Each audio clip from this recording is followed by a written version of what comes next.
जंतूनां नरजन्म दुर्लभमतः प्राणियों में मनुष्यनो जन्म बहु दुर्लभ है। 84 लाख योनिओं में भटकी अने जीव मनुष्य योनि में आवे छे। आजकल अवैदिक संप्रदायों वध्या छे, एमां एक आबू उपर चाले छे। तेमने लख्युं छे के मनुष्य बीजा जन्म में मनुष्य ज थाय छे अने 84 लाख योनिओ छे एवुं कोण कही शके। हवे एनो वधारे परिचय तमने कहीं आपतो नथी, पण एमने पहला पाकिस्तान में ओम मंडली की स्थापना करी। 1937 में माउंट आबू पर आ संस्था की स्थापना करेली। अवैदिक संप्रदाय एटले तुलसीदास जी 500 वर्ष पहला आगाही करी छे के कलियुग में लोगों ने फावे तेवो धर्म चलावशे, पाखंड धर्म चलावशे। दंभिन निजमति कल्पी करी प्रगट किए बहु पंथ। आ दंभी लोको बहु प्रकारना वाड़ाओ अने पंथ उभा करशे। जेने जे फावशे ते प्रमाणे वर्तशे। तपश्चर्या करवानी जरूर नहीं, वाळ वधारो अने नख वधारो। जाके नख अरु बाल बिशाला सोई प्रसिद्ध तापस कलिकाला। कड़ियुग में नख अने वाळ वधारी दो अने कां तो जटिलो मुंडी लुंचित केस कासायांबर बहुकृत वेश।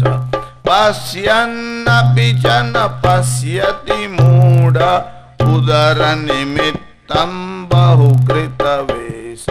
भज गोविंदम भज गोविंदम भज गोविंदम मूढ़मते। भज गोविंदम भज गोविंदम भज गोविंदम मूढ़मते। उदर निमित्तम पेट भरवा माटे लोको तरह तरहनी वेशभूषाओ बनावशे। कोई नोची नोची ने वाળ तोड़शे। जटिलो मुंडी लुंचित केस, लुंचित એટલે ખેંચી ખેંચીને વાળ તોડશે। कासायांबर, कोई भगवो, कोई गुलाबी, कोई पीड़ा, कोई लाल, तरह तरहना। पण आ बधा पाछळनो हेतु ईश्वरनी प्राप्ति होय तेने बदले उदर निमित्तम बहुकृत वेश, पेट भरवा माटे तरह तरहना वेश धारण करशे। स्वीकुर्वन् व्याघ्रवेशम स्वजठर भृतये भीषयन्यश्च मुग्धान। जे आ बहुरूपी आवे छे ने ते वाघनो वेश धारण करे छे। એટલે વાઘનું ચામડું ઓળે અને વાઘના જેવો અવાજ કાઢે। એ પ્રાણીઓને બીવડાવી શકે છે, બાળકોને બીવડાવી શકે છે, પણ વાઘની જેમ પ્રાણીઓનું ભક્ષણ કરી શકતો નથી। એનું કારણ વસ્તુતઃ તે વ્યાઘ્ર નથી। મત્વા સ્ત્રી વેશધારી સ્ત્રેહમિતિ કુરુતે किम नटो भर्तुरिच्छाम। रामलीला में स्त्रीनु पात्र भजववा वाळो पुरुष स्त्रीना जेवी वेशभूषा पहरे छे, स्त्रीना जेवो अवाज काढे छे। किम नटो भर्तुरिच्छाम, पतिनी इच्छा करतो नथी। एनु कारण वस्तुतः पुरुष छे। तद्वत् शारीर आत्मा, तेवी ज रीते शरीर अने आत्मा पृथक एटले जुदा छे। तद्वत् शारीर आत्मा पृथक अनुभवतो देहतो यस्य साक्षी। आ देह छे ए दृश्य छे अने आत्मा जे छे ए दृष्टा छे। यद यद दृश्यम, जे वस्तुओं देखाय छे एटले दृश्यमान छे, तत्तद नश्यम, ए बधी वस्तुओं नाशवंत छे। देवीए हिमालय ने उपदेश आप्यो छे અને બ્રહ્મા વિષ્ણુ મહેશ ત્રણેયને વિમાન આપ્યા। આ ત્રણેય દેવતાઓ વિમાનમાં બેસીને ઉડવા लाग्યા। પછી કોઈ અલૌકિક ધામમાં આવ્યા। ત્યાં બ્રહ્માને જોયા પછી બ્રહ્માના મનમાં થયું કે આ કોણ છે। એટલે દેવીને પૂછવા लाग्યા આ નગર કોણ છે, આની રચના કોણે કરી, આ બ્રહ્મા કોણ છે? અરે આ સનાતન બ્રહ્મા છે કે? પછી દેવી સૃષ્ટિ મીમાંસાના વિષયમાં બધું કહે છે. આજે દેવતાઓ છે એટલે બ્રહ્મા, વિષ્ણુ અને મહેશ, એમાં બ્રહ્માનું જે આયુષ્ય છે તે નક્કી છે. બ્રહ્માનું આયુષ્ય 100 વર્ષનું છે, પછી પાછા ફરી બ્રહ્મા નિર્માણ થાય. પણ એ 100 વર્ષ એટલે તમારા મારા 100 વર્ષ નહીં, એ તો 100 વર્ષ મનુષ્યનું કહેવાય. મનુષ્યનું 100 વર્ષ એટલે 365 દિવસ 6 કલાક 9 મિનિટ અને 11 સેકન્ડ થાય ત્યારે પૃથ્વી સૂર્યની એક પરિક્રમા ફરે, ત્યારે એને 100 વર્ષ કહેવાય. હવે એમાં 365 દિવસ અને ઉપર 6 કલાક થાય. 9 મિનિટ 11 સેકન્ડ હમણાં થોડી વાર ભૂલી જાઓ, એનું કારણ ગણિત થોડું તમને કઠિન પડશે. પણ દર વર્ષે 6 કલાકનો ભેદ આવે એટલે દર 4 વર્ષે 6 ચોક 24 કલાક એટલે એક દિવસનો ફરક આવે. એ ફરકને દૂર કરવા માટે લીપ વર્ષ દર 4 વર્ષે આવે, જેને કહેવાય અધિકાહ વર્ષ, એટલે ફેબ્રુઆરીના 29 દિવસ આવે. એટલે 100 વર્ષ પ્રમાણે ઉત્તરાયણ 14 જાન્યુઆરીએ આવે, પણ 400 વર્ષે એમાં પણ એક દિવસની ભૂલ આવે. સારું, આ 6 કલાક 9 મિનિટ અને 11 સેકન્ડની ભૂલ જે દરેક વર્ષે આવે, જો એ બધાનું ટોટલ એટલે સરવાળો કરવામાં આવે તો સૃષ્ટિની ઉત્પત્તિ થાય ત્યારથી પ્રલય સુધીમાં 45,000 વર્ષની ભૂલ આવે, જે અધિક માસમાં દૂર કરવામાં આવી છે. હવે અધિક માસનું ગણિત તમારા માટે થોડું કઠિન કહેવાય, એટલે ગણિતના વિષયમાં પડતો નથી, પણ તમને બ્રહ્માનું આયુષ્ય કોણે કહેવાય એનો થોડો પરિચય કરાવું. મનુષ્યના 4,32,000 વર્ષ થાય ત્યારે એક કલિયુગ થાય. એવા 2 કલિયુગ થાય એટલે 4,32,000 ગુણ્યા 2 એટલે 8,64,000 વર્ષ થાય ત્યારે એક દ્વાપર યુગ થાય. એવા 3 કલિયુગ એટલે 4,32,000 ગુણ્યા 3 એટલે 12,96,000 વર્ષ થાય ત્યારે એક ત્રેતા યુગ થાય. એવા 4 કલિયુગ એટલે 4,32,000 ગુણ્યા 4, તમારી પાસે કેલ્ક્યુલેટર હોય તો જોડે જોડે ગણતા જજો, હું જરા ધીરે ધીરે બોલીશ. તો 17,28,000 વર્ષ થાય ત્યારે એક સત્યયુગ થાય. થોડા વર્ષો પહેલા તમે દિવાલો ઉપર બધું વાંચતા હતા, સતયુગ આ રહા હૈ, સતયુગ આ રહા હૈ. એ લખવાવાળા હતા બાબા જય ગુરુદેવ. બિચારો નિરક્ષર ભટ્ટાચાર્ય હતો, એની હાથમાં હેડલાઇન હતી જ નહીં. જ્યોતિષનું જ્ઞાન હોય એને ખબર પડે હેડલાઇનનું ફળ શું હોય એવું.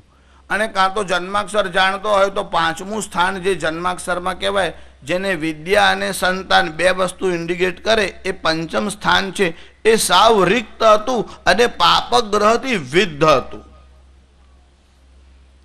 એટલે બ્રહ્માકુમારીઓની જેમ ગણિતમાં વજ્ર મૂર્ખ હતો. સતયુગ આ રહા એ વાત સાચી, પણ ક્યારે આવશે એની સમજણ તો જોઈએ. આજે કયો વાર થયો ભાઈ? શનિવાર થયો ને આજે. તમને કોઈ પૂછે કે ગુરુવાર ક્યારે આવશે, તો ગુરુવાર આવશે એવું તમે કહો તો ચાલે, પણ કાલે આવશે એવું બોલો તો ગણિતમાં ભૂલ કહેવાય. એવી રીતે સતયુગ આવશે એ તો નક્કી જ છે, પણ હજુ કલિયુગના વર્ષ કેટલા બાકી છે તેની સમજણ તો હોવી જોઈએ. કલિયુગના 4,32,000 વર્ષ છે, તેમાંથી યુગાબ્દ એટલે 5,111 વર્ષ થયા. 4,32,000 માંથી બાદ કરો એટલે ખબર પડે હજુ કલિયુગના કેટલા વર્ષ બાકી છે. ભગવદ્ ગીતાના 8મા અધ્યાયના 17મા શ્લોકમાં ભગવાન શ્રી કૃષ્ણ યુગોનું ગણિત સમજાવતા એવું કહે છે, સહસ્ર યુગ પર્યંતમ અહર્યદ બ્રહ્મણો વિદુઃ. એટલે આ 4 યુગનો સરવાળો કરવામાં આવે ત્યારે એને મહાયુગ કહેવાય. એવા 1,000 મહાયુગ થાય ત્યારે બ્રહ્માનો એક દિવસ થાય, એટલે સતંતે યુતમ હાયના દ્વે યુગે ત્રીણી ચત્વારે ક્રેન્મ. 4,32,000 વત્તા 8,64,000 વત્તા 12,96,000 વત્તા 17,28,000 એટલે 43,20,000 વર્ષ થાય ત્યારે ચતુર્યુગની એક ચોકડી થાય, અને એવી ચતુર્યુગની 1,000 ચોકડી થાય એટલે 43,20,000 ગુણ્યા 1,000 એટલે 4 અબજ અને 32 કરોડ વર્ષ થાય ત્યારે બ્રહ્માનો એક દિવસ થાય. એટલી જ બ્રહ્માની એક રાત્રિ થાય એવું બ્રહ્માનું 100 વર્ષનું આયુષ્ય છે. હવે તમને બ્રહ્માના આયુષ્યની થોડી કલ્પના આવે, અને એવો એક કલ્પ જે થાય એમાં 14 મનુ થાય. એ એક મનુનો જે સમય હોય તેને મન્વંતર કાળ કહેવાય. એટલે તમે પૂજા કરવા બેસો ત્યારે બ્રાહ્મણ બોલે વૈવસ્વત મન્વંતરે અષ્ટાવિંશતિ તમે કલિયુગે કલિ પ્રથમ ચરણે. હવે વૈવસ્વત મન્વંતર એટલે શું એ તમને ખબર ન હોય તો તમને કેવી રીતે ખ્યાલ આવે? જેમ તમે કોઈ એપ્લિકેશન કરો ત્યારે એમાં તારીખ ડેટા લખવાના હોય, ઇતિહાસ ભણો ત્યારે એમાં ઈસવીસન અને ઈસવીસન પૂર્વે એવું લખવામાં આવે એટલે આ ઘટના ક્યારે બની છે તે તમને ખબર પડે. પણ ભાગવતજીમાં જે ભાષા આવશે એમાં તો મન્વંતર આવશે કે આ ઘટના અમુક મન્વંતરમાં બની, પણ એ મન્વંતર એટલે શું તે જ ખબર ન હોય તો એ ઘટના ક્યારે બની તેની તમને સમજણ ન પડે. એના માટે યુગ અને મન્વંતરનું ગણિત જાણવું જરૂરી છે. હવે આ બધું ગણિત હમણાં ક્યાં કહું, તમને જરા સંકેત કર્યો અને આગળ ચાલ્યો. માતાજીએ હિમાલયને ઉપદેશ આપ્યો. માતાજી એટલે જ્યારે આદિન શક્તિ છે એને પહેલીવાર દક્ષ પ્રજાપતિને ત્યાં એમનું પ્રાગટ્ય થયું, અને દક્ષ પ્રજાપતિને ત્યાં જ્યારે દેવીનું પ્રાગટ્ય થયું ત્યારે એનું નામ સતી થયું.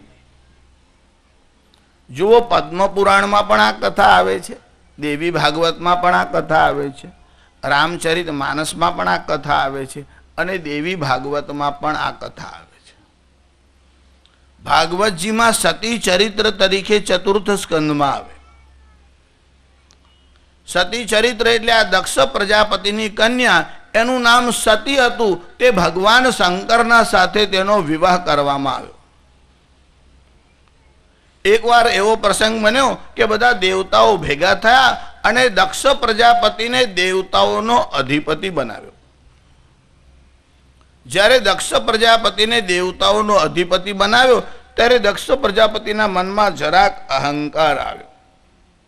થોડુંક પદ મળે, થોડી પ્રતિષ્ઠા મળે તો પણ માણસના મનમાં નશો આવે છે.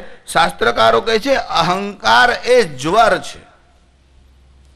અહંકાર આવે તો બીજાનું નુકસાન ન થાય, જેને આવે તેનું નુકસાન થાય.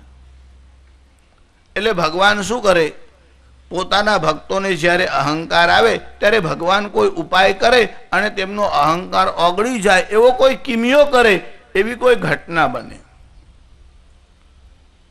એકવાર એવો પ્રસંગ બન્યો કે દેવર્ષિ નારદ ભગવાન રામજીની સભામાં બેઠા હતા. ત્યાં હનુમાનજી પણ હતા, ભરત અને શત્રુઘ્ન પણ હતા. દેવર્ષિ નારદને વીણા ગાન કરવાનું કહેવામાં આવ્યું એટલે દેવર્ષિ નારદ આમ વીણા વગાડવા લાગ્યા. પણ વીણા વગાડતા વગાડતા દેવર્ષિ નારદના મનમાં એવો વિચાર આવ્યો કે મારા જેવું વીણા વાદન કોઈને આવડતું નથી. એટલે વીણા વગાડતા વગાડતા રામજીના તરફ જોયું. એમને આંખોથી એવો ભાવ હતો કે પ્રભુ હું કેવી વીણા વગાડું છું. રામજી સમજી ગયા આને જરા તાવ આવ્યો છે, ટેમ્પરેચર વધ્યું છે.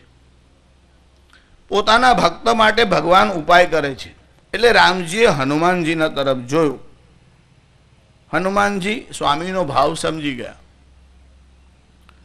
એટલે રામજીએ નારદજીના તરફ જોઈને કીધું આ હનુમાનજીની ઈચ્છા વીણા વગાડવાની થઈ છે, જરા તમારી વીણા એમને આપો.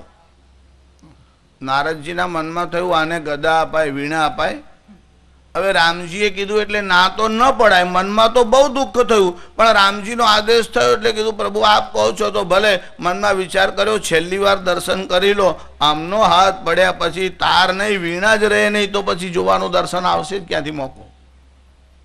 હનુમાનજીના હાથમાં વીણા આપી. રામજીએ સંકેત કર્યો કે તમે વીણા વાદન કરો. એટલે હનુમાનજીએ વીણા વાદન શરૂ કર્યું. જો હનુમાનજી એવી વીણા વગાડવા લાગ્યા કે બીજાઓની વાત તો જવા દો, જે નારદના મનમાં એવું હતું કે હું દેવર્ષિ છું, મારા જેવું વીણા વાદન કોઈને આવડતું નથી, એ દેવર્ષિ નારદ એકદમ ડોલવા લાગ્યા, તન્મય થઈને શરીરનું ભાન ન રહ્યું, દેહનું ભાન ન રહ્યું. જ્યારે નારદજી આમ ડોલવા લાગ્યા ત્યારે ભગવાને હનુમાનજીના તરફ જોયું અને સંકેત કર્યો, ઇત્યલમ, આટલું સફિશિયન્ટ છે, આટલું બહુ છે, જે કામ કરવું હતું તે થઈ ગયું. હનુમાનજીએ વીણા વગાડવાનું બંધ કર્યું. દેવર્ષિ નારદને કીધું, આ તમારી વીણા લઈ લો. દેવર્ષિ નારદ વીણા લેવા ગયા, પણ વીણા ઊંચકાઈ નહીં. પહેલા તો ઈઝી લેવા ગયા, પછી પ્રયત્ન કર્યો, બે હાથથી આમ બહુ પ્રયત્ન કર્યો, ઊંચકાઈ નહીં, વીણા હાલી નહીં. દેવર્ષિના મનમાં વિચાર આવ્યો, જાદુ શું થયો કે આમનું વજન તો વીણામાં નહીં ઘૂસી ગયું હોય, આ થયું શું? બન્યું એવું હતું કે હનુમાનજીએ જ્યારે સંગીત ગાયું ત્યારે ત્યાં નીચે એક સ્ફટિકની શિલા હતી. સંગીતના પ્રભાવથી આ સ્ફટિકની શિલા ઓગળી ગઈ અને જ્યાં વીણા એના ઉપર મૂકી અને સંગીત ગાવાનું બંધ કર્યું ત્યાં આ શિલા પાછી થીજી ગઈ, એટલે વીણા એના ઉપર ચીપકી ગઈ હતી. પથ્થરને પણ પીગળાવી શકે એવું સામર્થ્ય નારદજીના સંગીતમાં હતું, અરે હનુમાનજીના સંગીતમાં હતું. આ હનુમાનજી સંગીતના જ્ઞાતા નથી, હા, કર્તા સંગીત શાસ્ત્રસ્ય હનુમાંશ્ચ મહાકપિ. બાકી બધા સંગીતના જ્ઞાતા છે, હનુમાનજી તો કર્તા સંગીત શાસ્ત્રસ્ય, સંગીત શાસ્ત્રના કર્તા છે. દેવર્ષિ નારદને કહ્યું, તમે ફરીવાર સંગીત ગાઓ, આ પથ્થરને પીગળાવો. દેવર્ષિએ પ્રયત્ન કર્યો પણ પથ્થર ન પીગળ્યો. છેવટે હારી ગયા. મનમાં વિચાર કર્યો કે હવે આ વીણા હાથમાં નહીં આવે, એટલે હનુમાનજીને ફરી પ્રાર્થના કરી, આપ ફરી એકવાર ગાઓ. આ બધાનું તાત્પર્ય એવું હતું કે નારદના મનમાં અહંકાર આવ્યો કે મારા જેવી વીણા કોઈ વગાડી શકતો નથી. જ્યારે જ્યારે ભક્તોને અહંકાર આવે ત્યારે ભગવાન કોઈક ઉપાય કરે છે. દક્ષ પ્રજાપતિના મનમાં અહંકાર આવ્યો. બધા દેવતાઓ આમ બેઠા હતા અને દક્ષ પ્રજાપતિનું આગમન થયું. જેવા દક્ષ પ્રજાપતિ આવ્યા એટલે બધા દેવતાઓ ઊભા થયા, ભગવાન શંકર ઊભા ન થયા. જ્યારે તમારાથી કોઈ વડીલ પુરુષ આવે, કોઈ આચાર્ય હોય, કોઈ મહાપુરુષ હોય, તો ઊભા થઈને સત્કાર કરવો જોઈએ. સભામાં વિક્ષેપ થાય એવો હોય તો બેઠા બેઠા પણ પ્રણામ કરી શકાય.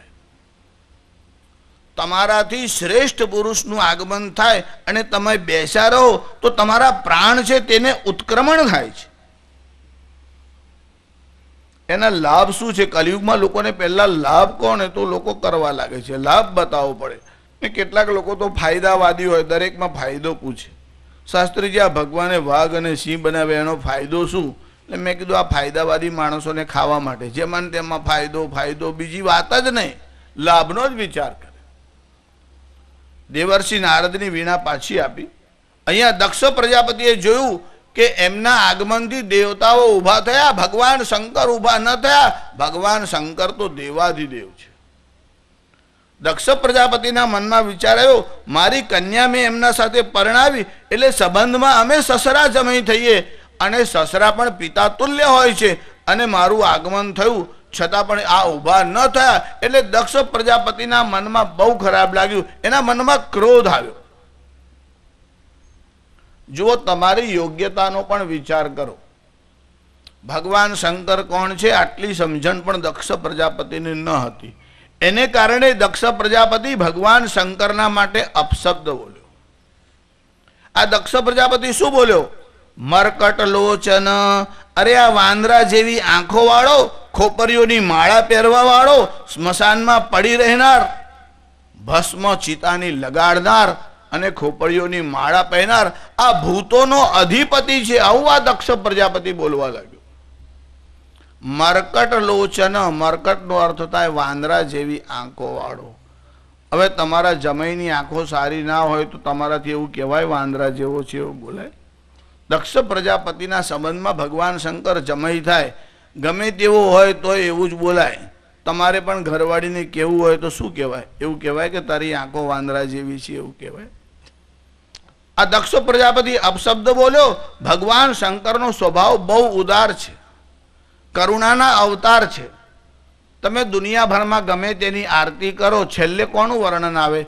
કર્પૂર ગૌરમ કરુણાવતારમ.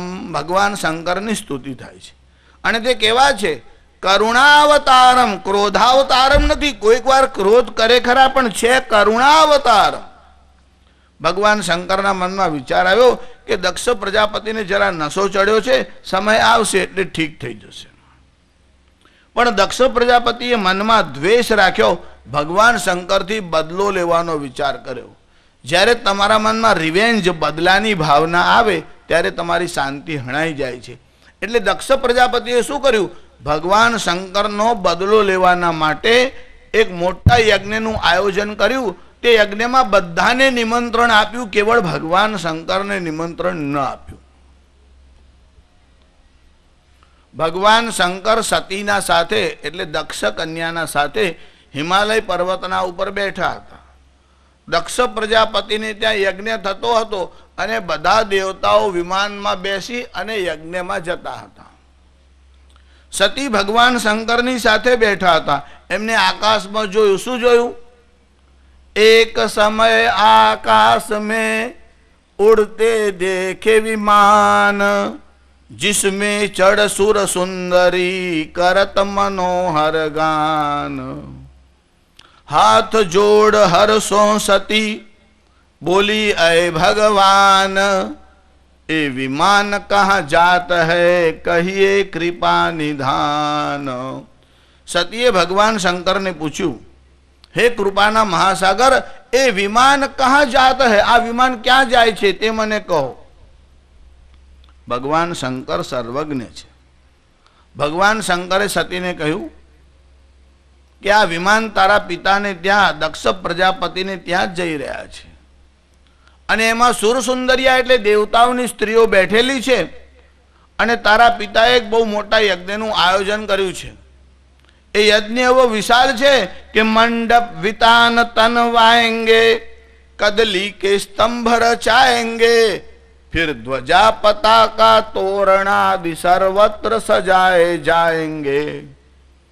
वह यज्ञ बड़ा भारी होगा, सुरवर मुनि मनहारी होगा, अपनी जीवन नैया के हित वह केवट बलधारी होगा. उस यज्ञ की शोभा बढ़ाने को, आ यज्ञની શોભા વધારવાને માટે મોટા મોટા દેવતાઓ ત્યાં જશે, ઋષિ મુનિ જશે. પણ સતી સાચી વાત કહું, હું એ યજ્ઞમાં જવાનો નથી. ત્યારે સતીએ કીધું કે પ્રભુ એમ કેમ? મારા પિતાને ત્યાં યજ્ઞ છે અને બધા દેવતાઓ જાય, બધા ઋષિ મુનિ જાય અને આપ ન જાઓ, એનું કારણ શું? ત્યારે ભગવાન શંકરે કીધું, अय पंकजाक्षी तेरे पितुने. पंकज એટલે કમળ અને અક્ષી એટલે આંખ. હે કમળ જેવા નેત્રવાળા. જો ભગવાન શંકર પત્ની સાથે વાત કરે ત્યારે કેવું સંબોધન કરે છે? અય પંકજાક્ષી, કમળ જેવા નેત્રવાળા. તમારે પણ ઘરવાળી જોડે વાત કરો ત્યારે જરા સારી ભાષામાં બોલવું.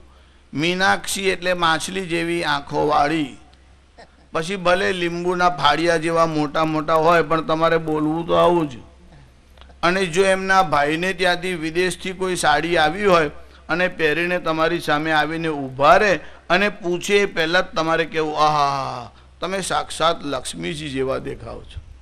ભલે મહાકાળી જેવું પ્રલયંકર રૂપ દેખાતું હોય પણ તમારે કહેવું આવું કે આપ તો સાક્ષાત લક્ષ્મીજી જેવા દેખાવ. ગૃહસ્થ ઘર સંસાર હોય એટલે માણસને કોઈને કોઈ વિવાદ હોય, કોઈને કોઈ મતભેદ હોય. એટલે ઘણીવાર લોકો પૂછે કે શાસ્ત્રીજી અમારો ઝઘડો બહુ ચાલે છે, શું કરવું શું કરવું? શાસ્ત્રોમાં બહુ સરળ ઉપાય બતાવ્યો છે. સ્ત્રીઓને રાજી કરવાનું કામ જગતમાં સહેલામાં સહેલું છે. શાસ્ત્રકારો કહે છે કે આનાથી સરળ બીજું કોઈ કામ જ નથી. ખાલી તમારે બે જ કામ કરવાના. એક તો એમના પિતાને ત્યાંથી કોઈ વસ્તુ આવે એટલે તમારે વખાણ કરવાના, અને બીજું એ રસોઈ બનાવીને થાળી પીરસે એટલે તમારે તરત જ સ્તુતિ કરવાની. આહા,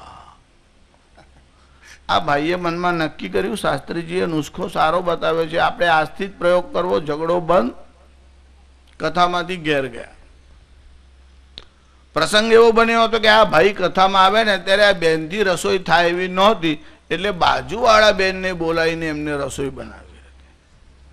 હવે આ કથામાં આવ્યો એટલે એને તો ઘરમાં શું બન્યું એ ખબર જ નહોતી, અને જેવો જમવા માટે બેઠો એટલે આમ ઉદ્ગાર કાઢીને કહે છે, આહ, અને એમના પત્ની આમ સામે જોયું, જે આમ ઘૂરી ઘૂરીને જોવા લાગ્યા. 10 વર્ષમાં તમને કોઈ દિવસ રસોઈ ભાવી નહીં, બાજુવાળી તમારી માં લાગતી હશે. આ તો બહુ પ્રેમ આવે ને ત્યારે જ આવી ભાષાનો પ્રયોગ થાય, રોજ રોજ ન બોલે.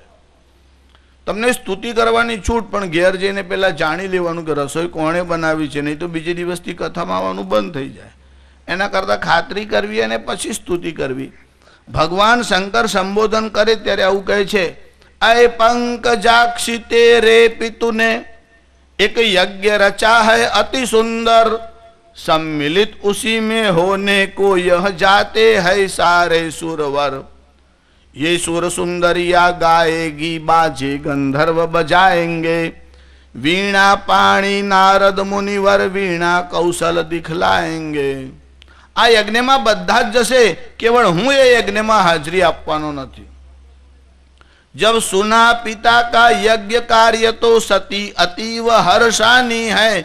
પિતાને ઘેર પ્રસંગ હોય તો કોના મનમાં હર્ષ ના થાય? સતીના મનમાં બહુ હર્ષ થયો કે મારા પિતાને ત્યાં આટલો મોટો યજ્ઞ છે, હું પણ એ યજ્ઞમાં જાઉં. એટલે ભગવાન શંકરની પાસે પરમિશન માગી, રજા માગી. હાથ જોડ હર્ષો સતી, હાથ જોડી અને ભગવાન શંકરને આ સતી કહેવા લાગ્યા, હે શંકર, હે પશુપતિ, हे त्र्यंबक भूतेश, पितु गेह जयो मुझे आज्ञा देव महेश. मारे पिताने ત્યાં જવું છે, તમે મને આજ્ઞા આપો. ત્યારે ભગવાન શંકરે એક સૂત્ર સમજાવ્યું, નીતિની વાત સમજાવી. જો આ નીતિની વાત ધ્યાનમાં રાખવા જેવી છે. ભગવાન શંકર કહે છે, આટલી જગ્યાએ તમારે નિમંત્રણ ન હોય તો પણ જવાની છૂટ છે. यद्यपि पितु मितु गुरु के घर जाने में कछु अपमान नहीं. पिताने घेर, माताने घेर, मित्रने घेर, गुरुने घेर सत्संगમાં અને મંદિરમાં, તીર્થમાં નિમંત્રણ વગર જવાની છૂટ. શાસ્ત્રીજી આ કથાનું આયોજન થયું, પ્રવચનનું આયોજન થયું, પણ મને નિમંત્રણ નથી મળ્યું. હવે જાહેર નિમંત્રણ છે, વ્યક્તિગત તારે ઘેર આવે કે ન આવે, વગર નિમંત્રણે તમને જવાની છૂટ છે.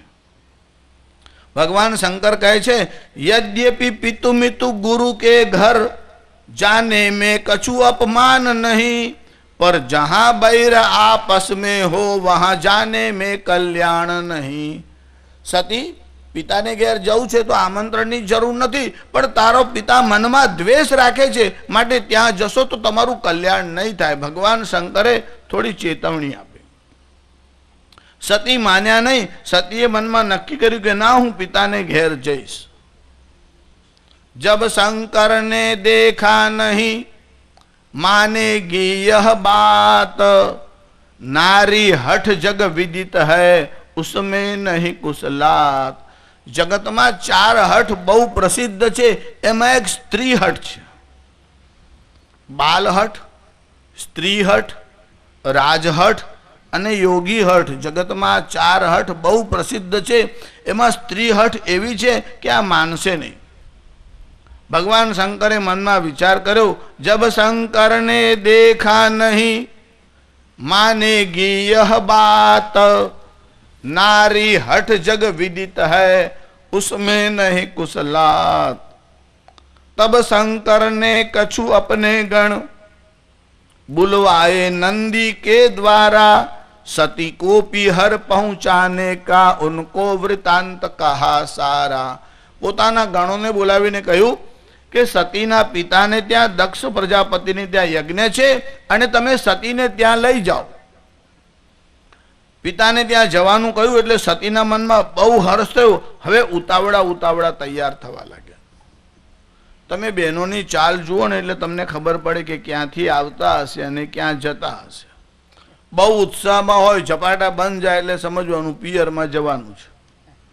અને મેલેરિયા થયો હોય એવું મોડું દેખાય એટલે સમજવાનું સાસરીમાં જતી હશે. મહિનો રહી હોય તો એના મનમાં સંતોષ ના થાય, પાછો ફોન કરે, હજુ 2 દાડા રહી જાઉં, 2 દાડા રહી જાઉં, મારા ભાઈનો જન્મદિવસ છે, 5 દિવસ પછી આવું તો ચાલશે. એટલે પેલો કે ના, આજે ને આજે જ. એમની ચાલ જુઓ એટલે તમને ખબર પડે ક્યાંથી આવે છે, ક્યાં જાય છે. સતીના મનમાં બહુ હર્ષ થયો. પિતાને ત્યાં જવાનું હતું, કેટલોક સામાન પોતાની સાથે લીધો. કઈ કઈ વસ્તુ લઈને સતી પોતાની સાથે ગયા? તામ કેશબંધ. જો બહેનો જે શ્રૃંગાર કરે છે ને એમાં સતીએ કેવો શ્રૃંગાર કર્યો એનું પણ વર્ણન આવે છે. કેશબંધ એટલે તમે જેને અંબોડો કહો છો ને, વાળનો મોટો આમ જુડો બાંધવામાં આવ્યો. કેટલાક બહેનો તો બહુ મોટો મોટો બાંધે. તમે આમ કોઈ વાર લગ્નમાં જાઓ ને તો તમને એવું લાગે કે પેલો ટેબલ ફેન ફરતો હોય ને આમ માથું ફેરવે તો એવું લાગે, એટલો મોટો મોટો હોય. તમે એવું ના સમજશો કે કલિયુગમાં જ તમને શ્રૃંગાર કરતા આવડે છે. અમારે ત્યાં તો શ્રૃંગારનું વર્ણન છે અને એમાં કેવા પ્રસાધનોનો ઉપયોગ કરવાનો, એમાં કેમિકલનો ઉપયોગ ન થાય એવી રીતે શ્રૃંગાર થતો હતો. આનાથી તો ધીરે ધીરે ચહેરામાં વિકૃતિ આવે છે. હવે હમણાં આ બધું બોલતો ક્યાં બેસું, પણ સતી જ્યારે જવા માટે તૈયાર થયા ત્યારે શું કર્યું? તામ સારિકા કંદુક દર્પણાંબુજ. સારિકા એટલે મેના. જે આ પક્ષી હોય છે ને પોપટ, એમાં મેલ અને ફિમેલ બંને હોય. એમાં મેલ હોય એને સુક એટલે પોપટ કહેવાય અને ફિમેલ હોય એને સંસ્કૃતમાં કહેવાય સારિકા. એમને એક પાંજરું લીધું, એમાં મેના એટલે સારિકા હતી. તામ સારિકા કંદુક દર્પણાંબુજ. કંદુક એટલે રમવાનો દડો લીધો. એમને એક મિરર એટલે દર્પણ લીધો. કાજળ એટલે મેસની ડબ્બી લીધી. તમારા મનમાં વિચાર આવે, શાસ્ત્રીજી તે દાડે લોકો કાજળ લગાડતા હશે, સારી રીતે લગાડતા હતા. તમે કોઈ વાર માતાજીના સ્વરૂપનું ધ્યાન કરો. મેં તમને સવારે કહ્યું હતું, મુખે તે તાંબૂલમ નયન યુગલે કજ્જલકલા લલાટે કાશ્મીરમ વિલસતી ગલે મૌક્તિકલતા. આ સતી શ્રૃંગાર કર્યો, કેટલીક સામગ્રી સાથે લીધી અને ભગવાન શંકરના ગણોની સાથે ચાલવા લાગ્યા. ક્યાં? દક્ષ પ્રજાપતિને ત્યાં જવા માટે. મનમાં બહુ હર્ષ હતો, ઉતાવળા ઉતાવળા ચાલતા હતા. શું થયું?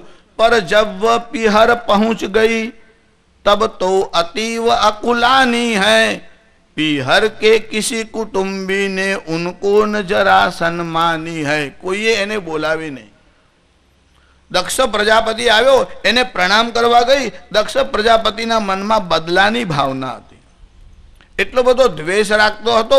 પોતાની પુત્રી આવી તો પણ આમ પાછો ખસી ગયો, ચરણ સ્પર્શ ન કરવા દીધા. સતીના મનમાં વિચાર આવ્યો, પિતાજી રોષમાં છે, થોડી વાર થશે, ગુસ્સો શાંત થશે, પછી બોલાવશે. હા, ગલા માત કા ભર આયા, આખિર માતા તો માતા હૈ.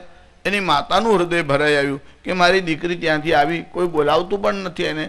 એની માના હૃદયમાં અને બહેનોના મનમાં એટલો બધો પ્રેમ આવ્યો. બધા સતીને આમ ભેટ્યા છે. હવે સતીની આંખ ભરાઈ આવી કે મારી સાથે આટલો દુર્વ્યવહાર કરવાનું કારણ શું? એવો ભગવાન શંકરે શું અપરાધ કર્યો દક્ષ પ્રજાપતિનો? બધાની દોડધામ જોઈ, આટલા બધા લોકો આવ્યા હતા. સતીએ પૂછ્યું, આ બધી દોડધામ શાની ચાલે છે? તો કે છે કે વિશાળ યજ્ઞ થયો છે, ત્યાં યજ્ઞ મંડપ છે. હવે સતી યજ્ઞ મંડપમાં ગયા. જો યજ્ઞમાં જુદા જુદા પ્રકારના સ્થાપન કરવામાં આવે, એમાં રુદ્ર કલશ રાખવામાં આવે એટલે ભગવાન શંકરનો એમાં ભાગ રાખવામાં આવે, એને કહેવાય છે રુદ્ર કલશ. જ્યારે સતી યજ્ઞમાં આવ્યા અને રુદ્ર કલશ ન જોયો ત્યારે એમના મનમાં રોષ આવ્યો કે મારા પતિનો આટલો બધો અનાદર, એમને ન બોલાવ્યા, હું આવી મારી સાથે બોલ્યા નહીં, ભગવાન શંકરના સમાચાર ન પૂછ્યા. અરે યજ્ઞમાં રુદ્ર કલશ પણ રાખ્યો નથી. જ્યાં ભગવાન શંકરનો અનાદર થાય એને ત્યાં પગ ન મુકાય. એનું મોઢું જુઓ તો પણ પ્રાયશ્ચિત કરવું પડે. સતીના મનમાં બહુ દુઃખ થયું. મનમાં વિચાર કર્યો, ભગવાન શંકરનો અનાદર કર્યો છે, હવે મારે અહીંયા રહેવું નથી. यह देह पिता से उद्भव है, अतएव यह भी अपराधी है. अब नहीं शंभु के योग्य इसे. હવે આ શરીર ભગવાન શંકરને યોગ્ય રહ્યું નહીં, કારણ કે જે શિવનો દ્રોહ કરે છે એવા દક્ષ પ્રજાપતિથી આ શરીરનો જન્મ થયો છે. જે ભગવાન શંકરનો દ્રોહ કરે એનું મોઢું પણ ન જોવું જોઈએ. સતીના મનમાં એટલો રોષ આવ્યો. એમને શું કર્યું? અગ્નિ નારાયણનું ધ્યાન કર્યું અને યોગાગ્નિ હતો તે પોતાના અંગૂઠામાંથી આમ પ્રગટ કર્યો. અને જેવો યોગાગ્નિ પ્રગટ થયો સતીએ પોતાનું શરીર યોગાગ્નિમાં છોડી દીધું અને જ્યાં અગ્નિમાં પોતાનું શરીર નાખ્યું એકદમ આખા મંડપમાં હાહાકાર થઈ ગયો. દક્ષ પ્રજાપતિને ખબર પડી. ભગવાન શંકરના ગણો એમને મૂકવા આવ્યા હતા. એમને જોયું કે આ તો બહુ ભારે અનર્થ થયો. આપણે તો સતીને મૂકવા આવ્યા, એમને તો પોતાનું શરીર યોગાગ્નિમાં હોમી દીધું. હવે આ ભગવાન શંકરના ગણોના મનમાં બહુ ક્રોધ આવ્યો. એમને શું કર્યું? જ્યાં યજ્ઞનો મંડપ હતો એમાં જે વાંસ લગાડેલા હતા ખેંચી ખેંચીને તોડવા લાગ્યા. મંડપ કે બાંસ ઉખાડ લીએ, लोगों के लगे फोड़ने सर, ऋषि मुनि गंधर्व सभी लगे भागने इधर उधर. कुछ गण भागे कैलाश गए, शिव जी को हाल सुनाया है. કેટલા ગણ દોડતા દોડતા કૈલાસ ઉપર ગયા. ભગવાન શંકરને સમાચાર આપ્યા કે યજ્ઞનો ધ્વંસ થવાનો આરંભ થયો છે. તમારા ગણોએ યજ્ઞ મંડપમાં તોડફોડ શરૂ કરી છે. એનું કારણ એવું છે કે સતી ત્યાં ગયા, આપનો અનાદર થયો, સતીથી સહન ન થયું, સતીએ પોતાનું શરીર યોગાગ્નિમાં છોડી દીધું છે. જ્યાં ભગવાન શંકરે આ સમાચાર સાંભળ્યા, સુનકર મૃત્યુંજય કી છાતી हिल उठी और दहक उठी, हो गए नेत्र सब रक्त वर्ण, मन में क्रोधाग्नि भड़क उठी. एकदम मन में क्रोध निर्माण थयो. श्री रामचंद्र भगवान की. मा कुरु धन जन यौवन गर्वम. Do not have pride of wealth, women and youth. आ त्रण वस्तुनो गर्व न करवो. मा कुरु धन એટલે વેલ્થ, જન આ મારો માણસ છે, ક્યારે પલટાઈ જાય એનો ભરોસો નહીં. મા કોરુ ધન જન યૌવન ગર્વમ. હરતી નિમેષાત, એક ક્ષણમાં હરાઈ જાય છે. હરતી નિમેષાત કાલહ સર્વમ. માયામયમિદમ અખિલમ હિત્વા, બ્રહ્મ પદમ ત્વમ પ્રવિશ વિદિત્વા. ભજ ગોવિંદમ ભજ ગોવિંદમ ભજ ગોવિંદમ મૂઢમતે. ભજ ગોવિંદમ ભજ ગોવિંદમ ભજ ગોવિંદમ મૂઢમતે. કુરુતે ગંગા સાગર ગમનમ, વ્રત પરિપાલનમ અથવા દાનમ.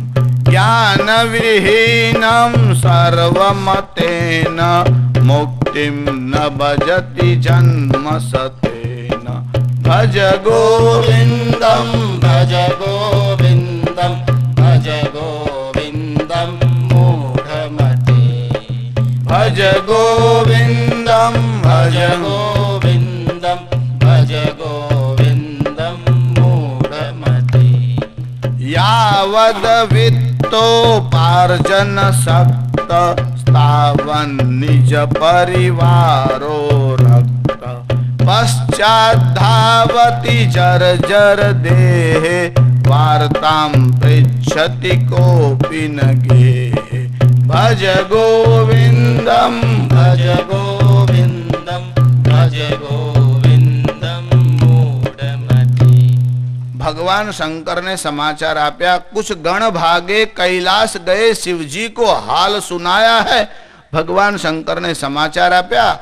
સતીએ યોગાગ્નિ પ્રગટાવ્યો અને પોતાનું શરીર એમાં હોમી દીધું. ભગવાન શંકરે સમાચાર સાંભળ્યા એટલે એમના હૃદયમાં ક્રોધ નિર્માણ થયો.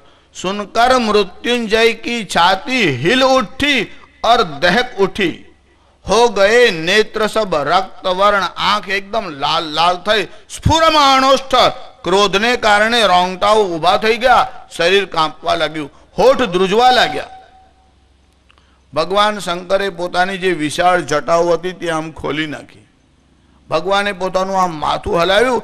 એમાંથી એક કેસ, એક વાળ લઈને ભગવાન શંકરે આમ તોડ્યો. એમાંથી એક ગણ તૈયાર થયો. એનું નામ હતું વીરભદ્ર. હાથ જોડીને ભગવાન શંકરની સામે ઉભા રહ્યા. ભગવાન શંકરે પોતાની પાસે બોલાવ્યો.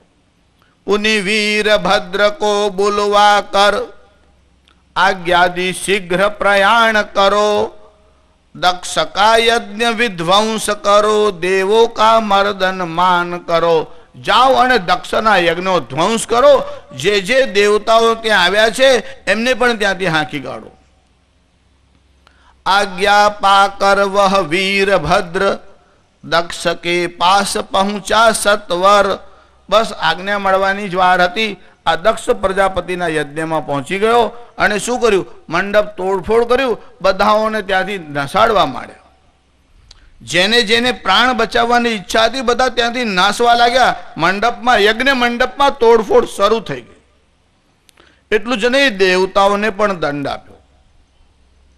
ભગવાન શંકરનો અનાદર થાય ત્યાં જે દેવતાઓ જાય તેમનો પણ અનાદર થાય છે. અને ભગવાન શંકરના ગણો એટલા બધા ક્રોધમાં આવ્યા. એટલામાં ભગવાન શંકર ત્યાં આવ્યા, દક્ષ પ્રજાપતિનું માથું કાપી નાખ્યું અને યજ્ઞ કુંડમાં નાખી દીધું. દક્ષ પ્રજાપતિના મનમાં અહંકાર થયો, હું દેવતાઓનો અધ્યક્ષ છું, અધિપતિ છું. બહુ અહંકાર થયો એટલે માથું કાપી નાખ્યું. આ સૃષ્ટિમાં સૌથી પહેલા સર્જરીનો પ્રયોગ કરવા વાળા ભગવાન શંકર છે. એટલે જ ભગવાન શંકરને વૈદ્યનાથ કહે છે. વૈદ્યનાથ એટલે આ મેડિકલ સાયન્સ જે છે એના આદ્ય, જેને સૌથી પહેલી શોધ કરી. સર્જરી કોઈએ સૌથી પહેલા કરી હોય એટલે સસરાનું માથું કાપ્યું અને બકરાનું માથું લગાડ્યું, અને દીકરાનું માથું કાપ્યું અને એના ઉપર હાથીનું માથું લગાડ્યું. ત્યારે ગણેશના ધડ ઉપર હાથીનું માથું લગાડ્યું અને દક્ષ પ્રજાપતિના ધડ ઉપર બકરાનું માથું લગાડ્યું. હજી સુધી સાયન્સમાં આવું ડેવલપમેન્ટ થઈ શક્યું નથી. તે પ્રયોગ સૌથી પહેલા ભગવાન શંકરે કર્યો. અમારે ત્યાં ઋગ્વેદમાં ઇન્દ્ર અને વૃત્તની લડાઈના 250 સૂક્ત છે. દુર્ભાગ્ય તો આ છે, વેદ ભણતા તો નથી, વેદના નામક્રમથી આવડતા નથી. કોઈને નામ પૂછો ને તો પાછા અથર્વવેદ ને અર્થવેદ બોલે અને નર્મદાને નામર્દા લખે. રકાર ક્યાં કરવાનું તેનું ભાન ન હોય. ભગવાન શંકરે દક્ષ પ્રજાપતિનું માથું કાપી બકરાનું માથું લગાડ્યું. બકરો હંમેશા મેં એવું બોલતો હોય છે. બહુ અહંકારી હોય તે બકરો થાય છે. દેવતાઓએ પ્રાર્થના કરી એટલે ભગવાન શંકરે દક્ષ પ્રજાપતિનું માથું કાપ્યું અને પુનર્જીવન તો આપ્યું, પણ માથું બકરાનું લગાડ્યું. સવારે હું તમને યજ્ઞના વિષયમાં કહેતો હતો. ઘણા લોકોની આવી સમજણ છે કે દેવીની પ્રસન્નતા માટે પ્રાણીઓનો બલિ આપવો જોઈએ, પણ એવી વાત વસ્તુતઃ શાસ્ત્રોમાં નથી. કેટલાક લોકો મત્સ્યનું સેવન કરતા હોય છે, કેટલાક લોકો શરાબનું સેવન કરે, અને આ બધું દેવીના નામથી આ બધો ઢોંગ ચાલતો હોય છે. મદ્યાહ એટલે શરાબ, મત્સ્યાહ એટલે માછલી. મદ્યા મત્સ્યા પશુર માંસ, પશુઓનું માંસ. દ્વિજાતિ નામ બલિસ્તથા, અને પક્ષીઓનો બલિ. ધૂર્તૈ પ્રવર્તિતમ યજ્ઞ, આ બધું ધૂર્ત અને મૂર્ખ લોકોએ યજ્ઞમાં ઘુસાડી દીધું છે. ન તત વેદેષુ કથ્યતે, વેદાદિ સત્શાસ્ત્રોમાં એવું ક્યાંય લખ્યું નથી. મહાભારતમાં અને સ્મૃતિ ગ્રંથોમાં આ બધા વિષયની ચર્ચા છે. સ્મૃતિઓમાં ભગવાન મનુએ જે લખ્યું તેનું નામ મનુસ્મૃતિ છે. ભગવાન મનુ લો ગીવર છે. આ પૃથ્વી પર સૌથી પહેલા કોન્સ્ટિટ્યુશન, બંધારણ, સંવિધાન જેને આપ્યું તે ભગવાન મનુ છે. જે લોકો લો ભણ્યા હોય ને એમને ખબર હોય, અને હિસ્ટ્રી ઓફ કોન્સ્ટિટ્યુશન, બંધારણની જે હિસ્ટ્રી ભણ્યા છે અને ઇન્ડિયન પિનલ કોડ ભણ્યા છે એમને ખબર છે ભગવાન મનુ કોણ છે અને યાજ્ઞવલ્ક્ય કોણ છે. એમાં ધન સંપત્તિના દાય વિભાગનો જ્યારે વિચાર આવે ત્યારે ધન સંપત્તિ પર કોણો કોણો કેવો અને કેટલો અધિકાર તેની ચર્ચા યાજ્ઞવલ્ક્ય નામના ઋષિએ કરી છે. કેટલાક વિષયો થોડા કઠિન હોય, તમારે માટે કામના ન હોય એટલે જરાક ઈશારો કરી અને આગળ ચાલુ. પણ દક્ષ પ્રજાપતિને દંડ આપ્યો, બકરાનું માથું લગાડ્યું અને સતીએ પોતાનો દેહ છોડી દીધો.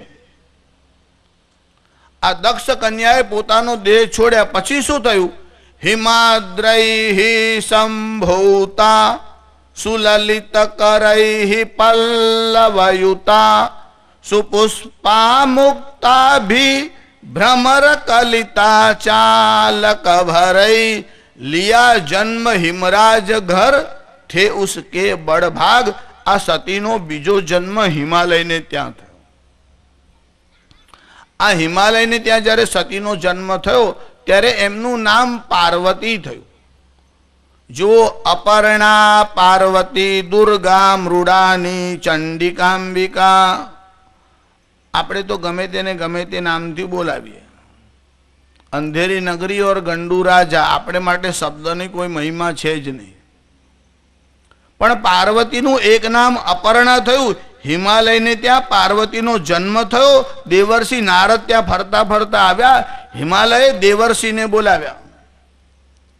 આપણે તો ગમે તેને ઋષિ કહીએ ને ગમે તેને દેવર્ષિ કહીએ. દાઢી વધે એટલે ઋષિ. ઋષિ કોણે કહેવાય તેની પણ સમજણ નહીં. ઋષિઓના જે ભેદ છે તેની કલ્પના નહીં. બધા જ મંત્ર દ્રષ્ટા ઋષિ હોતા નથી. ઋષિઓમાં પણ રેન્ક એટલે શ્રેણી છે. એમાં પણ દેવર્ષિ, બ્રહ્મર્ષિ, રાજર્ષિ, પરમર્ષિ, ભેલર્ષિ, કાંડર્ષિ, શ્રુતર્ષિ, એવી રેન્ક એટલે ભેદ છે. વશિષ્ઠાદ્યા બ્રહ્મર્ષય, વશિષ્ઠને બ્રહ્મર્ષિ કહેવાય. નારદાદયો દેવર્ષિ, નારદને દેવર્ષિ કહેવાય. વ્યાસાદયો મહર્ષિ, વેદવ્યાસને મહર્ષિ કહેવાય. આપણે તો કોઈને પણ ઋષિ બોલો, મહર્ષિ બોલો, દેવર્ષિ બોલો આવું કરતા હોઈએ છીએ. પણ પ્રસંગ એવો બન્યો કે સતીએ શરીર છોડ્યું અને હિમાલયને ત્યાં એમનો જન્મ થયો. હિમાલય એ પર્વતોનો રાજા છે અને પર્વતના પુત્રી થવાથી સતીનું નામ પાર્વતી થયું. સતીનું નામ પાર્વતી થયું એનું કારણ પર્વતને ત્યાં, હિમાલયને ત્યાં એમનો પ્રાદુર્ભાવ થયો. પછી દેવર્ષિ નારદે કહ્યું તમારે ભગવાન શંકરની પ્રાપ્તિ કરવી હોય તો તમે તપ કરો. અને એટલે આ પાર્વતી તપ કરવા લાગ્યા. જો માનસમાં એટલે રામચરિત માનસમાં પણ આ કથા આવે છે.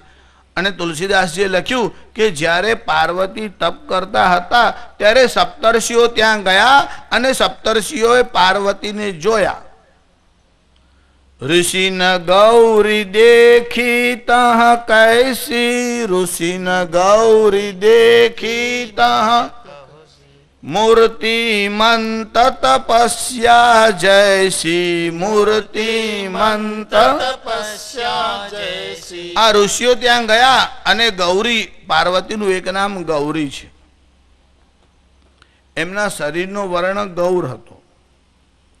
પછી જ્યારે એમાંથી દેવીનું બીજું સ્વરૂપ બહાર આવ્યું ત્યારે એમનું સ્વરૂપ કૌશિકી નામ થયું અને સ્વરૂપ કાલી થયું. પછી એમનું નામ મહાકાલી થયું. જો ભગવાન શંકર કાલ છે અને આ દેવી છે એ મહાકાલી છે. વસ્તુતઃ શિવ તત્વ અને દેવી શક્તિ તત્વ આ બંને જુદા છે જ નહીં, બંને એક જ છે. એક હોય દો યો લસે, જ્યાં સૂરજ અરુ ધૂપ. જેમ સૂરજ અને ધૂપ ભલે બોલવામાં જુદું હોય પણ સૂર્ય અને ધૂપ બંને જુદા રહી શકતા નથી. તમે દૂધ લેવા જાઓ ત્યારે તમારે એવું નહીં કહેવાનું કે સફેદી જોડે આપો. દૂધની જોડે વ્હાઇટનેસ સાથે આવે જ. દૂધ અને સફેદી બે જુદા રહી શકતા નથી. પરબ્રહ્મ પરમાત્મા અને તેમની શક્તિ જેને આદિ શક્તિ કહેવામાં આવે છે એ બંને પૃથક રહી શકતા નથી. શિવ અને શક્તિ વસ્તુતઃ એક જ છે. જન્મે જયે આ બધા પ્રશ્ન ભગવાન વેદવ્યાસને પૂછ્યા છે. આ દેવી કોણ છે? તે સ્ત્રી છે કે પુરુષ છે? ભગવાન વેદવ્યાસ કહે છે કે શ્રુતિનો નિર્ણય એવો છે એ દેવી સ્ત્રી પણ નથી અને પુરુષ પણ નથી. ન સ્ત્રી પુમાન ન ચ નપુંસક બીજમેકમ. એનાથી તમારા મનમાં સંદેહ ન થાય કે સ્ત્રી અને પુરુષ નથી તો નપુંસક હશે. કહે છે ના, ન સ્ત્રી પુમાન ન ચ નપુંસક બીજમેક. જેને આદિશક્તિ કહેવાય છે તે લિંગ ભેદથી પરે છે. જે ઇલેક્ટ્રિસિટી છે એનું ફોર્મ સ્વરૂપ જુદું જુદું હોય છે. એમાં ફ્રીજ જે છે તે કેવું એવું બોલાય એટલે ફ્રીજનું લિંગ થાય નાન્યતર. ટ્યુબલાઇટ કેવી એવું બોલાય અને બલ્બ કેવો એવું બોલાય. એમાં બલ્બ કેવો, ટ્યુબલાઇટ કેવી અને ફ્રીજ કેવું, એમાં કેવો, કેવી અને કેવું એ જે લિંગ ભેદ છે તે ઇલેક્ટ્રિસિટીના નથી. એનો જે ઉપયોગ થાય છે તેના છે. વસ્તુતઃ દેવીને લિંગ ભેદ છે જ નહીં. જે પરબ્રહ્મ છે, જે એનર્જી છે, તેનું કોઈ લિંગ હોતું જ નથી. એ લિંગ ભેદથી પરે છે. જો આગળ દેવી ભાગવતમાં થોડો તત્વજ્ઞાનનો વિષય આવે છે. થોડુંક હું તમને કહેતો જાઉં છું, પછી વિષય વસ્તુનો સમયનો વિચાર કરું છું અને પછી પાછું સારભૂત વાત તમને કહું છું. પણ દેવીની કૃપાથી જ આ બધી વસ્તુઓ સમજાઈ શકે. હવે આપણે દેવીની ઉપાસના છોડી અને જલ્દી કોઈ ફળ મળે એવી જગ્યાએ લોકો દોડવા લાગ્યા છે. અહીંયા જાઓ તો જલ્દી ફળ મળશે, અહીંયા જાઓ તો જલ્દી ફળ મળશે. ત્યાં પેલા તાંત્રિક રહે છે, ત્યાં પેલા માંત્રિક રહે છે, ત્યાં પેલા ભુવા જાંગરિયા છે. આવું બધું નાટક કલિયુગમાં બહુ ચાલે છે. વેદ ધર્મને છોડી અને કલિયુગમાં લોકો પાખંડ ધર્મનો આશ્રય કરવા લાગ્યા. એના દુષ્પરિણામ શું આવ્યા? તમને એક દૃષ્ટાંત કહું એટલે સિદ્ધાંત તમારા ધ્યાનમાં આવે. કે એક નગરમાં કોઈ બ્રાહ્મણ રહેતો હતો. મેં તમને 2 દિવસ પહેલા કહ્યું હતું, કાલે જ કહ્યું હતું કે વાર્તા આવે ને એમાં વાણીઓ આવે એટલે લોભી છે એવું આવે, અને બ્રાહ્મણ આવે એટલે દરિદ્ર છે એવું આવે. આ 2 વાતો નક્કી જ. બ્રાહ્મણ હોય એટલે દરિદ્રી, ગમે તેટલું ધન હોય પણ વાર્તામાં તો એવું જાય કે ગરીબ બ્રાહ્મણ હતો. સત્યનારાયણની કથા વાંચો તો શું આવે? બ્રાહ્મણોથી દરિદ્રોહમ ભિક્ષાર્થે વૈ ભ્રમે મહિમ. દરિદ્ર એવો બ્રાહ્મણ ભિક્ષા માટે પૃથ્વી ઉપર ફરતો હતો. નક્કી જ કરી રાખ્યું છે વાર્તાકારોએ કે બ્રાહ્મણ એટલે દરિદ્ર હોય. પણ આપણી આ વાર્તાનો જે બ્રાહ્મણ હતો એ દરિદ્ર હતો. દરિદ્ર એટલે એટલો કે સાંજે શું ખાવું તેનો ત્રાસ. પરિવારને માટે આવશ્યક વસ્તુ એના પાસે નહોતી. એટલો બધો ત્રસ્ત થયો, ઘર સંસારથી ત્રાસી ગયો. મનમાં વિચાર કર્યો કે લાવ ગંગાજીમાં શરીર છોડું તો આ ઉપાધિમાંથી છૂટી જાઉં. માણસ ત્રાસમાંથી છૂટવા માટે આત્મહત્યા કરે છે. આત્મહત્યા કરે એટલે ત્રાસમાંથી છૂટાય નહીં, ત્રાસમાં વૃદ્ધિ થાય. એનું કારણ આત્મહત્યા પછી શું થાય તેની સમજણ નથી. સમજો તમારું આયુષ્ય 60 વર્ષનું હોય અને 35 વર્ષે તમે સુસાઇડ કરો તો બાકીના 25 વર્ષ તમારે પ્રેત યોનિમાં ભોગવવા પડે. અને ત્યારે જે ત્રાસ થાય એમાંથી છૂટવાનો કોઈ ઉપાય હોતો નથી. પછી તો કોઈ દેવી ભાગવત કે ભાગવતનું આયોજન કરે અને તમારો છુટકારો થાય. બાકી એ સિવાય અન્ય કોઈ ઉપાય છે જ નહીં. આ બ્રાહ્મણે વિચાર કર્યો કે ટ્રેનમાં કે ગમે ત્યાં પડતું નાખું અને શરીરને કષ્ટ થાય એના કરતાં ગંગાજીમાં શરીર છોડું તો સદગતિ તો થાય. એવો વિચાર કરી અને આ બ્રાહ્મણ ગંગાના કિનારા ઉપર આવ્યો. જ્યાં ગંગામાં આમ કૂદવાનો વિચાર કરે ત્યાં એક સંન્યાસી આવ્યો. સંન્યાસી બહુ કુશળ હતો. આ બ્રાહ્મણના ચહેરા તરફ જોઈ અને ફેસ રીડિંગ કરીને સમજી ગયો આ દુઃખી બ્રાહ્મણ દેખાય છે. એટલે પેલા સંન્યાસીએ પૂછ્યું કે મરવાની ઈચ્છાથી અહીંયા આવ્યા છો? એટલે પેલા બ્રાહ્મણે કીધું કે હા, આપની વાત સાચી છે, હું ત્રસ્ત છું અને પ્રાણ છોડવા માટે અહીંયા આવ્યો છું. ત્યારે સંન્યાસીએ કીધું કે ધનના કારણે પ્રાણ છોડવા એ બરાબર નહીં. તારું કષ્ટ તો ધનનું છે ને, તારા કષ્ટનું નિવારણ થાય એવો ઉપાય મારી પાસે છે. લે આ શંખલી તને આપું છું, તારી દરિદ્રતાનો નાશ થશે. પેલા સંન્યાસી પાસે એક પદ્મ શંખલી એટલે જેના પર કમળનું ચિહ્ન છે એવી એક નાની શંખલી હતી. તે પેલા બ્રાહ્મણને આપી. તે કાળે લોકો પાસે વાહન હતા નહીં એટલા, એટલે પગપાળા યાત્રામાં જતા. એટલે આ બ્રાહ્મણ પગપાળા જ ગંગા કિનારે ગયો હતો. આ શંખલી લઈ અને એ જ માર્ગે આમ પાછો આવવા લાગ્યો. ગામ દૂર હતું, રસ્તામાં વિશ્રામ કરવાનો વિચાર આવ્યો એટલે એક ગામમાં ઝાડના નીચે વિશ્રામ કરવા રોકાયો. જે ઝાડના નીચે બેઠો તેની સામે એક વાણિયાની દુકાન. મેં તમને કીધું ને વાર્તા આવે એટલે બ્રાહ્મણ આવે, વાણિયો આવે. હવે આ વાણિયાની દુકાન, એને જોયું કે આ કોઈ બ્રાહ્મણ સામે ઝાડના નીચે આવ્યો છે. આ બ્રાહ્મણે શું કર્યું? પોતાના થેલામાંથી પેલી શંખલી કાઢી ત્યાં મૂકી, ફૂલ લીધા, અબીલ ગુલાલ પૂજાપો હતો તે પેલો શંખલીના ઉપર ચડાયો અને આમ હાથ જોડીને પ્રાર્થના કરી. એટલે શંખલીએ 4 સોના મોર આપી. પેલા વાણિયાએ દૂર બેઠા બેઠા જોયું કે આ બિઝનેસ સારો, નેટ પ્રોફિટ, ઇન્વેસ્ટમેન્ટ કરવાનું નહીં, ખાલી ફૂલ જ ચડાવવાના ને પૂજાપો. ફૂલ તો બીજાના બગીચામાંથી તોડી લાવીએ તોય ચાલે, એમાંય હરામખોરી, એમાંય રૂપિયો ખર્ચવાનો નહીં. એના મનમાં વિચાર આવ્યો, હું આટલું ઇન્વેસ્ટમેન્ટ કરું, સવારથી સાંજ સુધી કેટલા ગ્રાહક આવે, આ તાકો કાઢો, પેલો તાકો કાઢો, આવો રંગ બતાવો, પેલો રંગ બતાવો, અને પાછો ઊભો થઈને જાય, આપણને નહીં ફાવે ત્યારે ત્રાસ. આમાં તો ફૂલ ચડાવો ને 4 સોના મોર મળે, આ બિઝનેસ સારો એવો વિચાર કરી અને પેલા બ્રાહ્મણ પાસે આવ્યો. ઓ બ્રાહ્મણ દેવતા, મારા નગરમાં તમારા જેવો પવિત્ર બ્રાહ્મણ, બસ મારે ઘેર જ ચાલો, બહુ આગ્રહ કર્યો. આ આગ્રહ બ્રાહ્મણ માટે નહોતો, પેલી સંખલી માટે હતો. શેઠ બહુ આગ્રહ કરી બ્રાહ્મણને પોતાને ઘેરે લાવ્યો. પેલા દુકાનમાં ગયો, પોતાના સેવકને બોલાવ્યો અને કીધું, જાઓ શેઠાણીને જઈને સમાચાર આપો, આપણે ત્યાં બ્રાહ્મણ દેવતા આવ્યા છે, આપણે ત્યાં જ ભોજન કરવાના છે, માલપુડા અને દૂધપાક બનાવજો. નોકરના મનમાં વિચાર આવ્યો, આને આટલા વર્ષોમાં કોઈ દિવસ કોઈને ખીચડી ખવડાવી નથી, અને આજે આનું ઠેકાણું છે કે નહીં, આ બ્રાહ્મણ આવ્યો છે અને માલપુડા બનાવો, દૂધપાક બનાવો. સારું, આપણે તો આજ્ઞા પાલન કરવી. એટલે ગયો શેઠાણીને કીધું કે શેઠે આવા સમાચાર આપ્યા છે કે બ્રાહ્મણ ભોજન માટે આવવાના છે, તમે માલપુડા અને દૂધપાક બનાવો. શેઠાણીએ કીધું, તારા શેઠનું ઠેકાણે છે કે નહીં, કારણ કે એને પણ આટલા વર્ષમાં અનુભવ હતો કે કોઈ દિવસ આજ સુધી જમવા આવ્યું નથી. ત્યારે પેલો નોકર પાછો કુશળ કે લાગતું તો એવું હતું કે ઠેકાણે હશે, શંકા તો મને પડી હતી. આ નોકર પાછો એક સ્ટેપ વધે એવો હતો. આ શેઠાણીને કોઈએ પૂછ્યું શેઠ એટલે?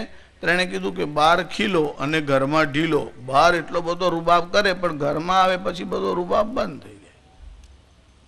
ભોજન તૈયાર થઈ ગઈ. પેલો બ્રાહ્મણ અને શેઠ બંને જણા જમવા માટે બેઠા. આ બહેનોનો સ્વભાવ કેવો હોય, એમનો જીવ થોડો મલાઈમાં વધારે હોય.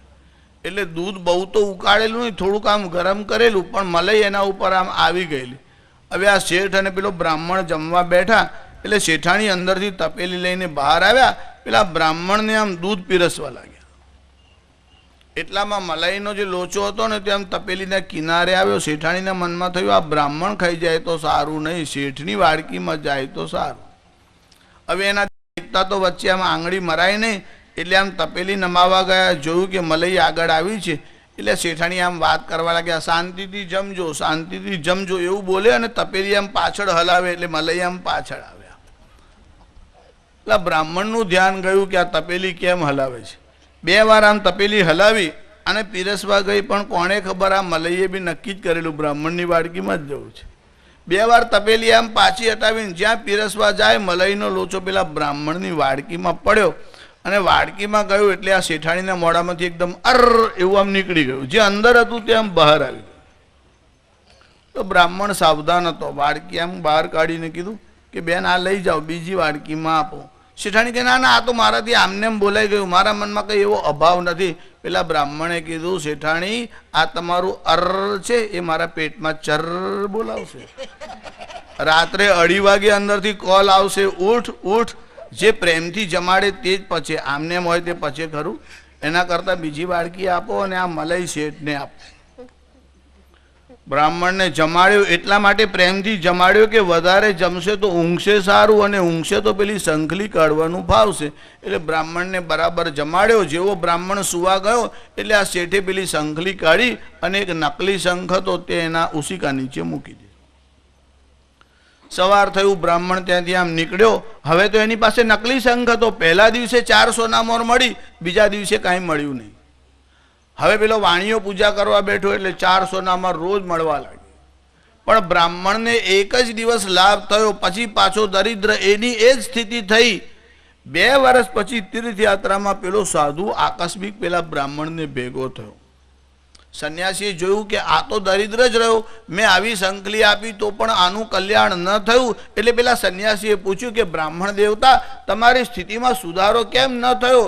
ત્યારે પેલા બ્રાહ્મણે કહ્યું કે આ સંખલીએ તો એક જ દિવસ સોનામોર આપી, પછી બંધ થઈ ગઈ.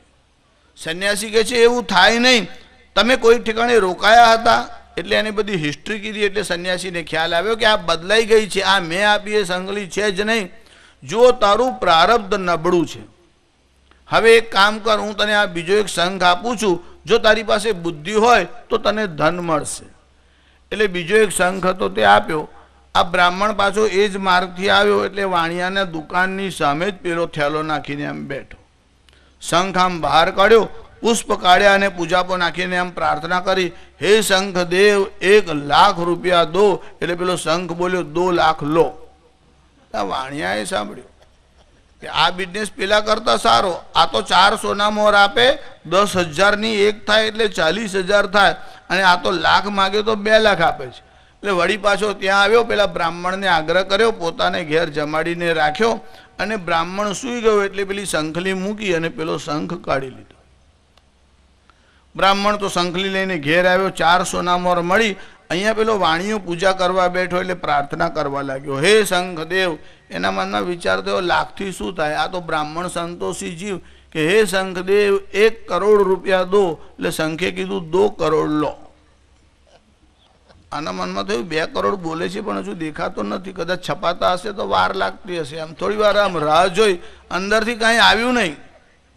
થોડી વારમાં બોલ્યો કે હે શંખદેવ 2 કરોડ રૂપિયા દો. એટલે પેલો શંખ કહે છે 4 કરોડ લો. એને કીધું કે શંખદેવ 4 કરોડ રૂપિયા દો. એટલે શંખ કહે છે 8 કરોડ લો. પેલો કહે છે આ બોલે છે 4, 8, 16, 32, 64, 128. ડબલ બોલતો ગયો પણ આંકડો વધ્યો, અંદર કાંઈ દેખાયું નહીં. એટલે આના મનમાં થોડો ધ્રાસકો પડ્યો અને પેલા શેઠે શંખને કીધું, અરે 8 કરોડ તો 8 કરોડ લાય તો ખરો. ત્યારે પેલો શંખ બોલવા લાગ્યો, વેદ મુદ્રા પ્રદાત્રી ચ ગતાસા પદ્મ શંખિની. જે વેદની મુદ્રારૂપ પદ્મ શંખિલી હતી તે તો ગઈ. પ્રાપ્તો ડફોળ શંખોહમ ન દદામી વદામી ચ. હવે હું ડફોળ શંખ આવ્યો છે, ન દદામી આપવાનો કંઈ નહીં, વદામી ચ કેવળ બોલ જ કરવાનો.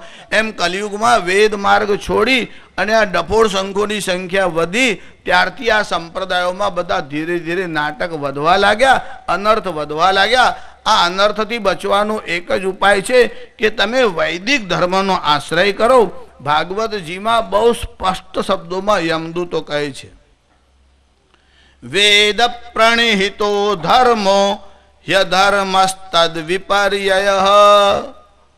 That which is prescribed in the Vedas is religion and opposite to them is irreligion. જે વેદોમાં કહ્યું છે તે ધર્મ છે, જે વેદથી વિરુદ્ધ છે તે અધર્મ છે. એટલે અંગ્રેજીમાં તમે ધર્મનું ટ્રાન્સલેશન રિલિજિયન કરો ને તે ખોટું થાય. કેમ કે લિજિયો ટુ બાઇન્ડ આઉટ, જે બંધનમાં નાખે એનું નામ રિલિજિયન છે, અને ધર્મ તો બંધનમાંથી મુક્ત કરે છે. રી એટલે પુનઃ, જેમ રીબર્થ એટલે પુનર્જન્મ, એમ જે બહુ વાડાઓ ઊભા કરે તેને એક પ્રકારનું બંધન કહેવાય, અને ફરીવાર બંધનમાં નાખે એનું નામ રિલિજિયન છે. એને મત, મજહબ, ફિરકા, સંપ્રદાય, સેક્ટ, શાખા, બીજું કંઈ પણ કહો, ધર્મ કોણે કહેવાય? ધારણા ધર્મમિત્યાહુ ધર્મો ધારયતે પ્રજા. પણ કલિયુગના લોકોનો સ્વભાવ કેવો છે કે ગતાનુગતિકો લોક ન લોક પારમાર્થિક. લોકો પારમાર્થિક બુદ્ધિથી વિચાર કરતા નથી. ગતાનુગતિક એક કરવા લાગે એટલે બીજો કરવા લાગે, બીજો કરવા લાગે એટલે ત્રીજો કરવા લાગે, અને આવી રીતે માસ હિપ્નોટિઝમ જે થાય છે અને લોકો ત્યાં દોડે છે. પરિણામ શું આવે છે? કહે છે કે એક બ્રાહ્મણ તીર્થયાત્રા કરવા માટે ગયો, ગંગાના કિનારા ઉપર ગયો. એની પાસે એક શિવલિંગ હતું અને એક લોટો હતો, તે પૂજા કરવા માટે જોડે રાખે. આ બ્રાહ્મણ સ્નાન કરવા માટે ગંગાના કિનારા ઉપર ગયો. એના મનમાં વિચાર આવ્યો કે તીર્થમાં લોટાથી સ્નાન ન કરાય એવો નિયમ છે, એટલે લોટો અહીંયા મૂકી અને સ્નાન કરવા જવું. પાછો એના મનમાં વિચાર આવ્યો કે લોટો અહીંયા મૂકીને સ્નાન કરવા જવું અને કોઈ લોટો લઈ જાય તો તાંબાનો છે, એના પણ ભાવ આજકાલ વધારે છે. એટલે શું કર્યું, ત્યાં ગંગા કિનારે રેતી હતી ને તેમાં જરાક આમ ખાડો કર્યો અને લોટો એમાં મૂકી અને રેતી ઉપર નાખી દીધી, એટલે કોઈને ખબર ન પડે કે અહીંયા લોટો છે. પછી આમ ઊભો થવા ગયો એટલે યાદ આવ્યું કે કોઈને ખબર ન પડે પણ સ્નાન કરવા જવું અને હું જ ભૂલી જઉં કે ક્યાં દાટ્યો છું તો આટલા મોટી જગ્યામાં ક્યાં શોધીશ. એટલે એમાં નિશાની કરવા માટે એને શું કર્યું, જ્યાં લોટો દાટ્યો હતો ને ત્યાં રેતીથી આમ એક શિવલિંગ બનાવ્યું. હવે રેતીથી આમ શિવલિંગ બનાવ્યું એટલામાં યાત્રીઓની એક બસ ગંગા કિનારે આવી. બધી 40 યાત્રીઓ નીકળ્યા. એમને જોયું કે આ બ્રાહ્મણ શિવલિંગ બનાવીને સ્નાન કરવા ગયા. અહીંયા એવો રિવાજ હશે કે શિવલિંગ બનાવીને સ્નાન કરવા જાય તેને પુણ્ય વધારે મળતું હશે. તે પેલા 40 જણા ઉતર્યા, તેને બધાએ બાજુમાં બીજું ત્રીજું ચોથું 40 શિવલિંગ તૈયાર થયા. બીજી બસ આવી, ત્રીજી બસ આવી, 5 બસમાં 40 50 200 શિવલિંગ. પેલો બ્રાહ્મણ સ્નાન કરીને બહાર આવ્યો તો 200 શિવલિંગ તૈયાર થયા. હવે વિચાર કર્યો, મારો લોટો કયા શિવલિંગ છે? આ બ્રાહ્મણ ત્રાસી ગયો અને કહેવા લાગ્યો કે ગતાનુગતિકો લોક ન લોક પારમાર્થિક. આ બધા ભૂણની જેમ ગતાનુગતિક એક કરવા લાગે એટલે બીજો કરવા લાગે, પરમાર્થ બુદ્ધિથી વિચાર કરતા નથી. શિવલિંગ પ્રભાવેણ ગતમ મે તામ્રભાજનમ. અરે આ શિવલિંગના પ્રભાવથી મારો તાંબાનો લોટો ગયો. અર્થાત આ બધી પ્રજા ગતાનુગતિક છે, બુદ્ધિનો ઉપયોગ કરતી નથી અને કેવળ ટોળાની જેમ જ બધા દોડતા હોય છે. ત્યારે શાસ્ત્રની આજ્ઞા અનુસાર ચાલો.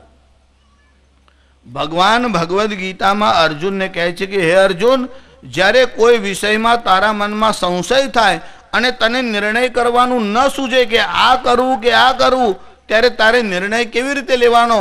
તસ્માત શાસ્ત્રમ પ્રમાણંતે કાર્યાકાર્ય વ્યવસ્થિત. એમાં શાસ્ત્ર પ્રમાણ છે, કેવળ બુદ્ધિથી નિર્ણય ન કરી શકાય. મતયો યત્ર ગચ્છન્તિ તત્ર ગચ્છન્તિ વાનરા. કેવળ બુદ્ધિ અનુસાર તો વાનર પણ ચાલે છે. પછી મનુષ્યમાં અને વાનરમાં ભેદ કયો? મતયો યત્ર ગચ્છન્તિ તત્ર ગચ્છન્તિ વાનરાહ, શાસ્ત્રાણી યત્ર ગચ્છન્તિ તત્ર ગચ્છન્તિ તે નરાહ. નર કોણે કહેવાય? જે શાસ્ત્રાનુસાર ચાલે તેને નર કહેવાય. જો તને નિર્ણય લેવાની સૂઝ ન પડે તો શાસ્ત્રની આજ્ઞા અનુસાર ચાલ, એવું ભગવાનનું વચન છે.